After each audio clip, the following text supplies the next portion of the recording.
So Christian, you're at this time, the prognosis is very poor. They're giving you about a 15% chance just to make it to age 21. But it seems like you're taking the attitude that you're going to be one of those 15%, that you're going to fight this. I was an athlete myself. I certainly understand the mentality. You're going to, you're really going to go in a fight, right? You're going to take it.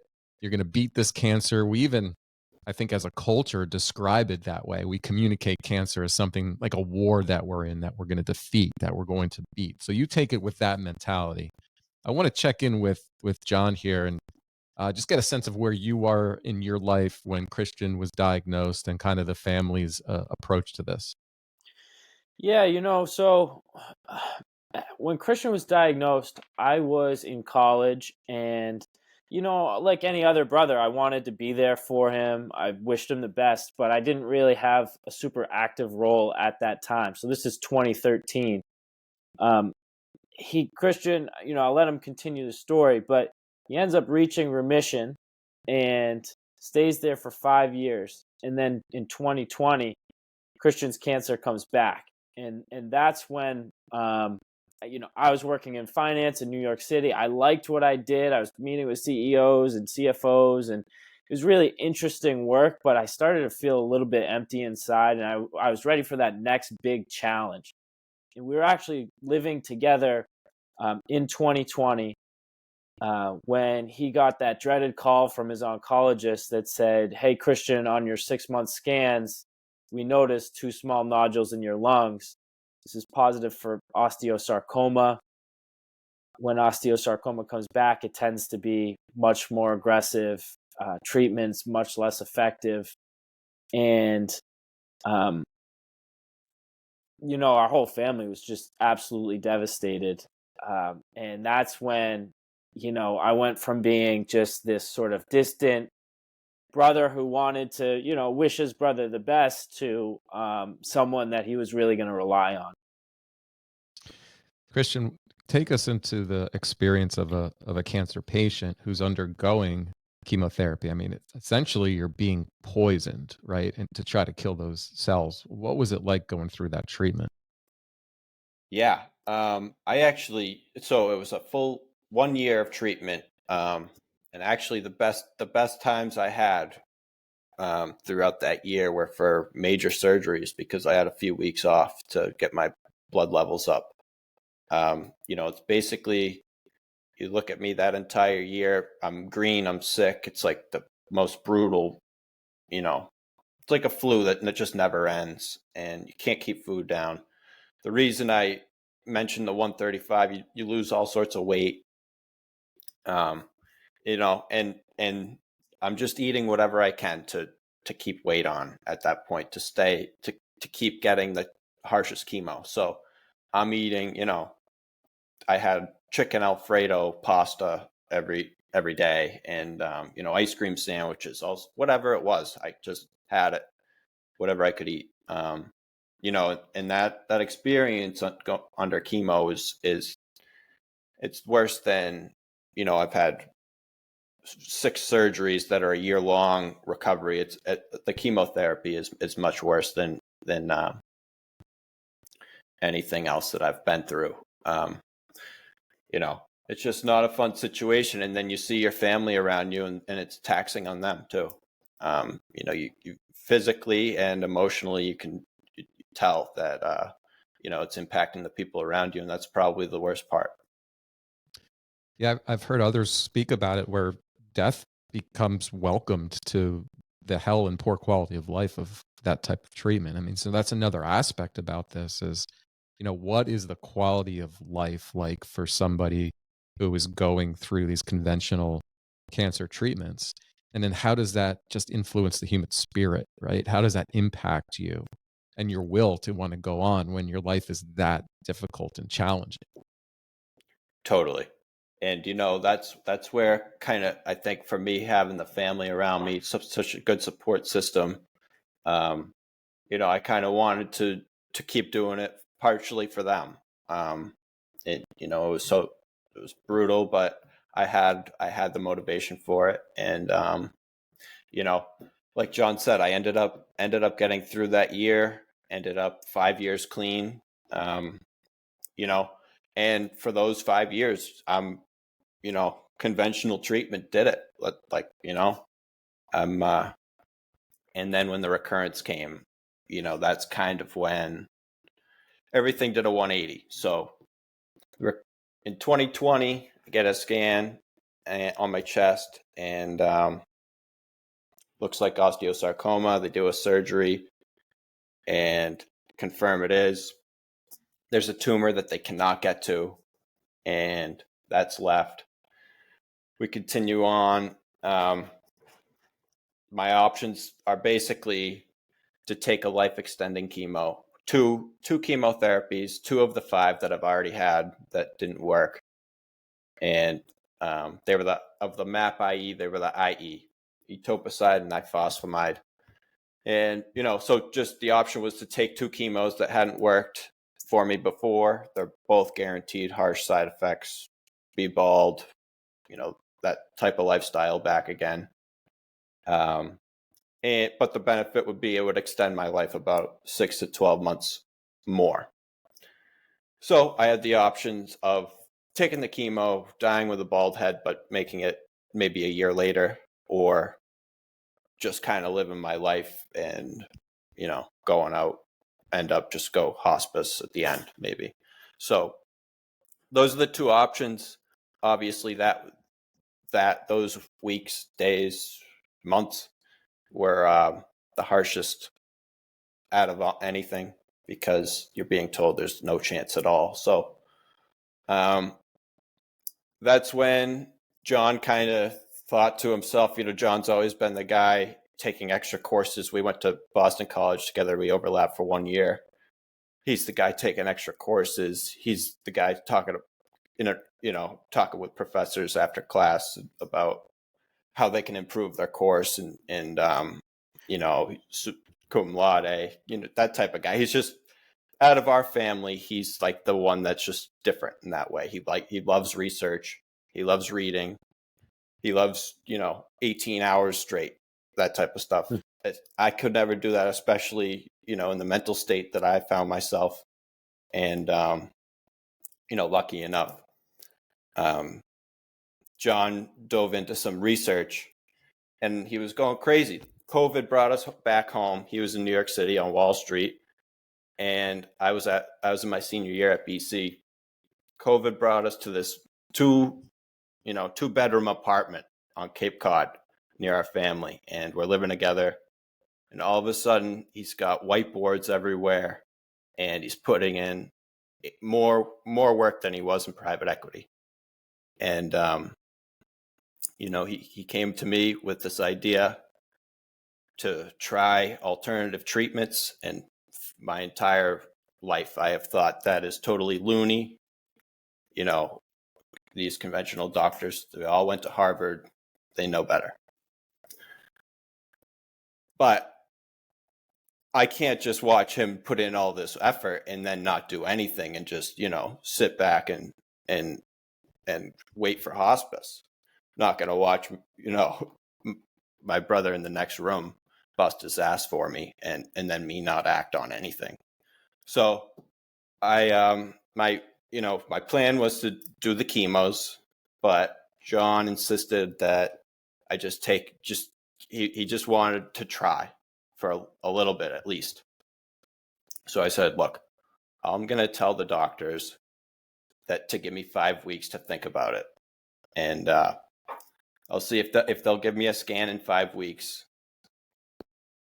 then, we can determine from there. But otherwise, I don't have much time. This is growing very rapidly.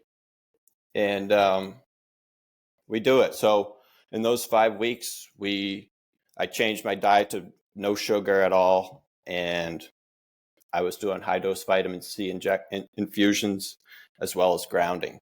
And just those 3, after the 5-week scan, my doctors called me and said, your tumors somehow have shrunk. We no longer recommend chemotherapy.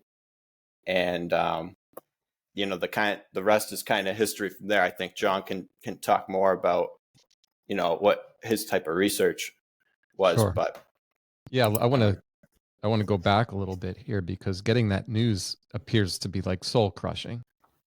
And I just want to get a sense of like just where you were mentally after you were given those options. Basically, you were facing your own death, less than a year potentially of living.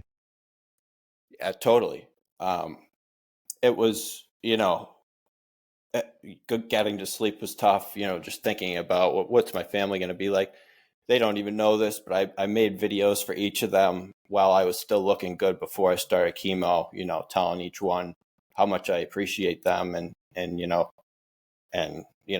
keep pushing on without me. That type of stuff. So it was really a dark period for me and for them. Um, you know, but after that 5 weeks, I remember getting the call, had it on speaker next to John, hit end, and I think we swung arms and chest bumped and said, like, let's do this. Yeah. So Christian, at the time, like many of us, you just assumed we're kind of like the beacon of scientific supremacy around the world. And if you're working with Harvard trained physicians, obviously they have the best available evidence. And so what they tell you is the best option, the most effective option. And so if their most effective option is basically saying we can only extend your life, but we have to poison you to do that, and your quality of life is going to be shit. I'm just imagining that is just, crushing of the soul. Um, but you're not accepting that, or at least your brother is not accepting that as like the only option, right? So John starts doing work around this. Totally. And meanwhile, keep in mind, we're all finance and conventional treatment, proponents. So there's a serious family debate over, why are we not getting into chemo right now? And what are we talking about? Grounding and high dose vitamin C. Come on. So that's kind of where we were. But I saw, John was in the next room next to me. I saw he had whiteboards everywhere, trying to show me different things each day. And, it kind of sounded like a crazy man to me at the time, but I was out of options. So, and again, I'm not going to let him do all this work and then me sit there and say, you're crazy. Screw that. All right, let's bring John here. John, take us to that point. You're doing your research. What were you discovering? Yeah, I thought to myself, someone has to have been in our shoes and figured out a way to the other side. In a world full of 8 billion people, it's almost just a numbers game, right? Let's find the one person who's roughly Christian's age with bone cancer that had metastasized, who was told he was out of options and found a way through. So that was part of it. We asked questions to his oncology team and we weren't getting sufficient answers. I could see through the the kind of like, call them banal platitudes, just the phrases that had no meaning, like, there's no evidence to support that that'll work. Well, we're out of options here and you're telling us we're going to die, so let's lower the bar for our for the need for a well-funded clinical trial to tell us what to do. I'm always, I'm the curious type. I had watched a documentary previously called Heal on Netflix. I'm not sure if you're familiar, but Yep, I saw it was it was the perfect prerequisite. I watched that in 2019. He had his recurrence in 2020. So,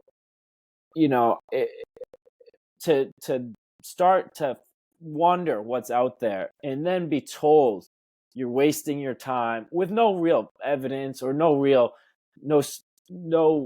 willingness to debate or converse about it, just completely dismiss everything that we asked about. It just what didn't suffice. And I said, I don't. We lost total trust in his oncology team. We used them for what they know. Of course, there's no one that knows what they know better than they do, but they don't have a monopoly on truth. And that's the realization that I had. And I had to really fight to share with my family to get them to see, how much hope and power there is when you kind of think outside the box and don't get so so misguided or so dogmatic about the one size fits all approach that is conventional medicine. So when you did your research, what did you identify as like the potential avenues, like some of the top priority approaches to try to restore health? Because I know you're probably taking a very different perspective at this point. You're trying to explore what opportunities do we have as human beings to heal ourselves? Like what can we do in order to um, you know, generate a strong immune response, whether this includes mental training, meditation, grounding techniques, vitamin C. It's almost like you're looking at ways that we can try to restore some form of balance within the body uh, in order to restore health. So, what are you discovering down these roads? Like, what has worked for other people? Absolutely. So, for us in Christian's situation with active disease and, just a whole lot of fear around what's going to happen, I knew that we had to start with some of the more powerful things that if he could have a 3-month scan and it show that his cancer had shrunk, then his mindset, his belief would grow. So, we started with high dose vitamin C, which I view as one of the more powerful, almost like nature's chemotherapy. It's an IV that you get and you sit down. So, you know, starting with that, I think was huge for us because it was sort of like a gateway into what else is out there. It was something that we could, Christian could really believe in and buy into. Um, and then over time, we've realized that we've gotten more and more into lifestyle and other practices like grounding. We offer grounding sheets now with our as part of our nonprofit. Um, but yeah, there's a real evolution from let's figure out how we can you know heal from this life threatening situation by reducing the cancer as much as possible, and then shifting more to how do we look at this holistically? How do we optimize for just the longevity of life in general? Okay, so it started with this high dose vitamin C. Were you able to connect with people who could administer this, who had alternative approaches to someone who was struggling with cancer? Like, who did you hook up with to kind of help you through this process? Yeah, I just went about researching and finding these practitioners. We found we're on Cape Cod, so it was about an hour and a half ride to East Providence to Dr. Souza, who's a naturopathic physician who offered high dose vitamin C. So yeah, the whole time, I really we took this perspective of, if we don't trust the medical establishment, we're going to have to do this ourselves. And we're just going to, bring various people in where they fit into the pie, where they fit into the puzzle. And, finding vitamin C was part of that. So we connected with Dr. Souza in Providence, just, by doing a bunch of research and Googling around and finding it. A lot of these practitioners exist. A lot of people just haven't really heard of them. And then going from there. So ultimately, it had to start from within. I'd say we had to say, we'll find the various approaches as they come fit. You have to understand that we started out knowing nothing, but we knew that we didn't know what we didn't know. We knew that there was a lot more out there that was could totally underappreciated and totally disregarded by mainstream narratives. And so that was a little bit exciting to know that there was opportunity beyond, beyond what we were being told.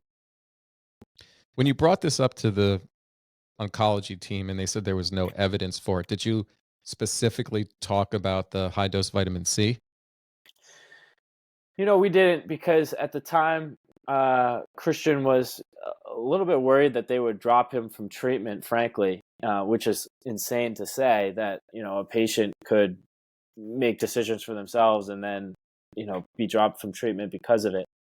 But yeah, we asked questions on like, can this work? Can nutrition work, and can lifestyle practices, kind of danced around the topic a little bit. And it was just total dismissal from the get-go. So we knew that there was no point in asking about more stronger alternative therapies, because they were totally unwelcome to the thought or idea of it. Okay. Christian, also curious about your diet. You said you eliminated sugar. What did you eat? Yeah, so I eliminated added sugar. At the time, we changed my diet after about maybe 9 months or a year into it. But just to start, I jumped into juicing a lot, everything organic, and but the big change we made was moving away from. I started more on a plant-based, trying to stay away from red meat, and kind of learned that the juicing and high, a lot of fruits and veggies, that ended up bringing my glucose level up, even though I wasn't having any added sugar. I was just having so much natural sugar that it was more than a normal person should have. So I did have some cancer growth early on in my pleura, but after I had that removed, I switched my diet to totally to keto, basically, a pretty strict keto with under 10 grams of carbs per day. And we noticed that was the best that I found. John had done plenty of research on, there's just not much out there for osteosarcoma, especially when it comes to alternatives. There's only 1,000 cases a year in the US. And unfortunately, the vast majority of those pass away, and then those who survive just don't learn about alternative treatments. So we were just in a spot where we had to guess. So we started on that juicing plant-based diet, and which I guess works for some cancers, but osteosarcoma, it was definitely more red meat, chicken, fruits and veggies, but not overdoing the high sugar fruits, and sticking to more of a high protein, low carb. Yeah, my audience is quite familiar with the value of the ketogenic diet, especially within mental health. And so it makes sense to me. And I think I've seen some evidence, really, because you're targeting metabolic illness, you're targeting disease states. And I can understand why choosing that type of diet might have some beneficial effects. Especially, I'm a big supporter of like animal-based proteins, especially because of just the bioavailable nature of the nutrients and how important it is for our overall, health and well-being. So, at this point, you go and you get another scan with your team, and they inform you that without chemo, your cancer is in remission. Well, they had said, I asked them. They didn't believe in alternative treatments at all. So I asked them, "Have you ever seen cancer shrink with no treatment?" They said no. And then they were telling me it must be scar tissue. And I said, does scar tissue shrink? And they said no. And it was just so clear that they had no idea what was going on, and we knew exactly what was going on. And that we kind of, from that point on, it was just I'm gonna go with what John's research brings me to.